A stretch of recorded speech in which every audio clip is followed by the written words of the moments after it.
Well, one of the things I enjoy about these sessions is the diversity of people here, because you get to see communications from lots of different angles. So we had people from charities, people from big banks, people from consultancies, people from Philips. So I like the fact that he brings different views into the room on common problems.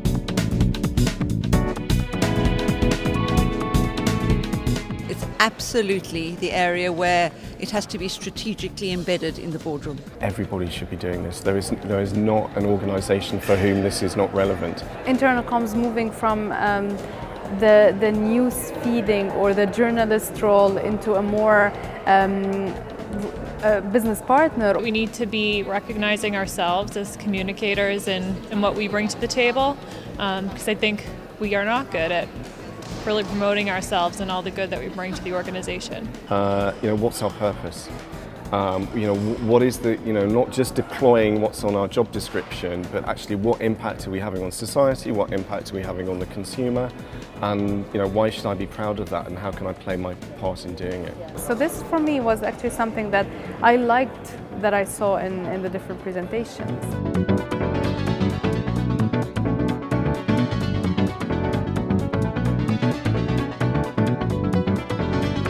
So did you think that there were any particular issues that were common across these sort of diverse group of people? Change technology, or change and technology as an enabler. And I also like the SAP, the talk about the open spaces where people come and brainstorm and how they segmented their audiences, which I think is a great step, which you then need to take further probably. Because you just hit it for me, like you're communicating with people and then you have a diverse group.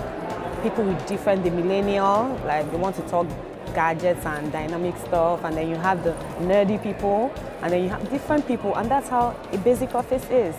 So in your mind, when you were talking, I was just thinking to myself that in my mind, if I can divide my group like this, I should be able to achieve results. I think that there was the point made that external brands come from your internal communications and your internal culture, and that was just something that really resonated with me as something that we need to bring back to the organization, just the importance of that.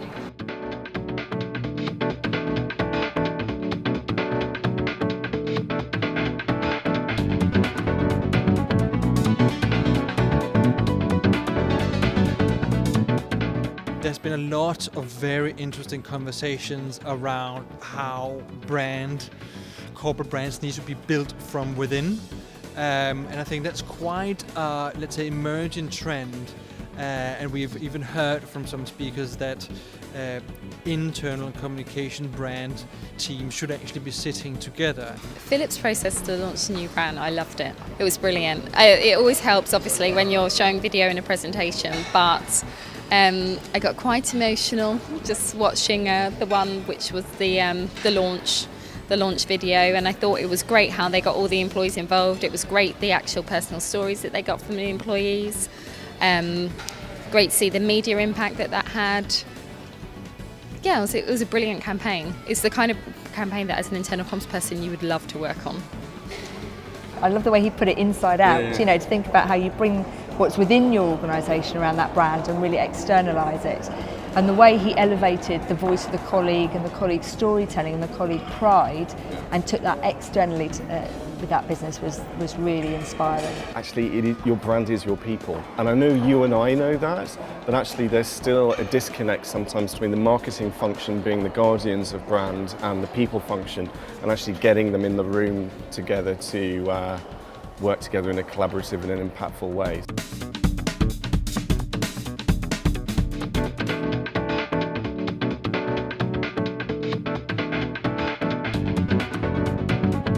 How do you find the right line between advising and helping with strategies and plans on one hand, and then the need to help people implement these strategies? Because I think just advising and creating strategies runs a bit short of the needs that a company has. It was very interesting hearing Liz from Elsevier. She had a lot of practical advice for how to encourage staff to share stories, which I think is really important. that corporate and internal comms sometimes don't work together as well as they could.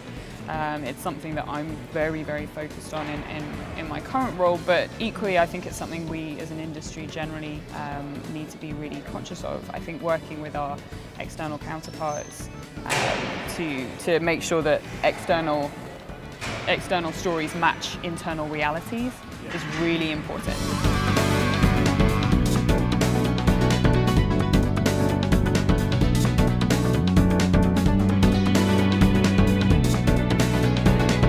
And that's the bit, and making sure that it's a sense of purpose that's communicated in a way that really engages people. You know, that colleagues are totally involved in, not something that's coming down from on high from the corporation saying you will think this and you will feel this. The elephant metaphor, you know, the rider is more the rational side and the elephant is really the emotional side, right?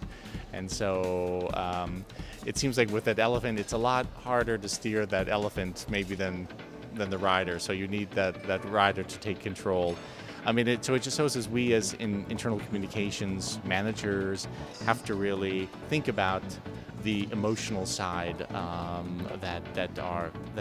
what's going on in the company and how we can shift those and direct those emotions.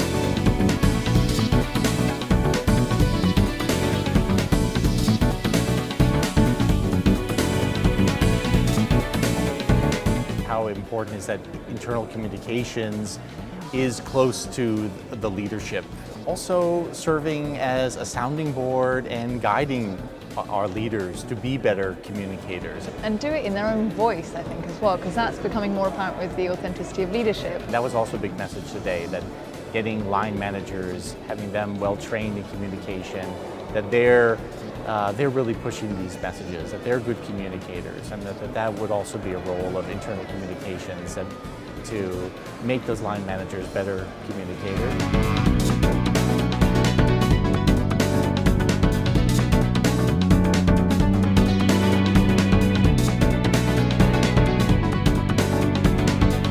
My highlight is definitely the fact that organizations are beginning to understand how employee or internal communications add value, and if we've got the right metrics, we can demonstrate that value that we've added in business terms, be it dollars or other KPIs. Yeah, no, I'd agree with you on that, and I think in particular hearing from a government area like the Home Office and really seeing how advanced they are with their measurement and with their thoughts around analytics, that's a real takeaway, and having online tools that are available to the public as a general, that's very forward thinking, very open.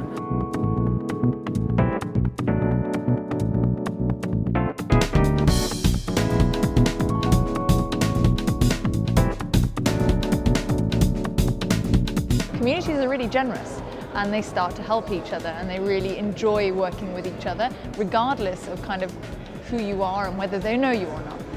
And that's quite an inspiring thing to watch happen as people across the kind of businesses connect and actually help each other, and something that we see a lot. Through these type of enterprise social networks, we can maybe foster that collaboration, and maybe internal communications can help to channel that or focus it or be advocates for that and get people to use it more in the organization.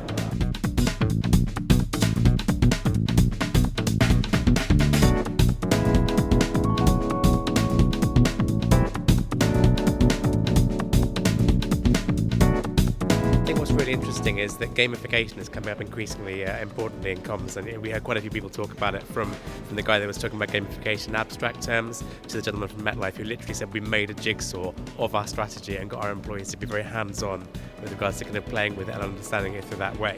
No matter what company or sector we come from, I think we are in agreement on one thing, and here I'm going to quote one of the speakers.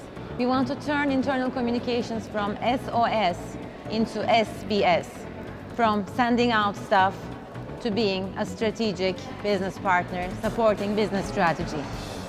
So we see that our priorities are the same. We want to impact the business results. We want to show our worth, our value to the business. We want to help the business achieve its objectives. And we want to measure what we do. So what is the first thing going to be that you do when you go home? Okay, apart from the report, but the good part of it is that my report has some action points directed at different people. I have my action points and I have the organization's action points. First thing I'm going to do when I get home? I don't know, actually. Let me think for a minute. I think we're actually, one thing I'm going to do, it's funny, it's my own topic, but design thinking. I've got a meeting in just 2 days with some design thinking coaches to tackle communication.